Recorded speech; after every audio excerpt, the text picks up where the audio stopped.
Le 26 août 1974, s'est éteint Charles Lindbergh à Hawaï. Il a laissé une image ambivalente, une dichotomie de son statut de héros populaire en raison de sa traversée de l'Atlantique en 1927 et ses prises de position politiques et notamment ses sympathies pour l'Allemagne nazie.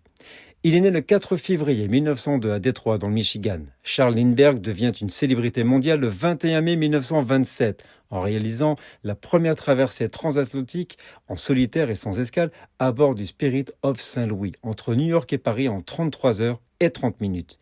Cette prouesse a fait de lui aux États-Unis un héros national. Cependant, sa notoriété s'est assombrie en mars 1932. Son jeune fils, Charles Jr., est enlevé et assassiné dans ce qui va être surnommé le crime du siècle. En 1935, c'est un Charles Lindbergh bouleversé qui quitte les États-Unis pour s'installer en Europe. À plusieurs reprises, il a visité l'Allemagne nazie. En 1938, il reçoit des mains d'Hermann Göring l'ordre de l'Aigle allemand, une distinction controversée, mais qu'il accepte malgré les demandes du président Roosevelt de la refuser. Il avoue sa sympathie pour le dictateur allemand, le qualifiant de grand homme, et estime que l'Allemagne est militairement invincible.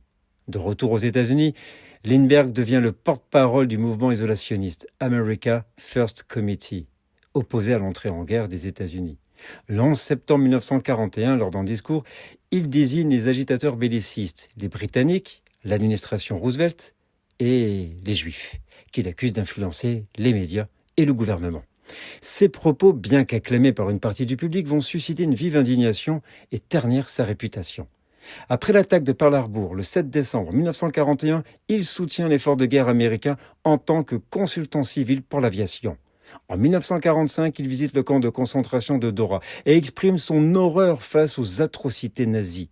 Charles Lindbergh demeure une figure ambiguë, un héros national pour ses exploits aériens, mais critiqué pour ses sympathies envers le régime nazi et ses positions antisémites. Une dualité qui continue d'alimenter les débats sur son héritage. Nous sommes le 26 août.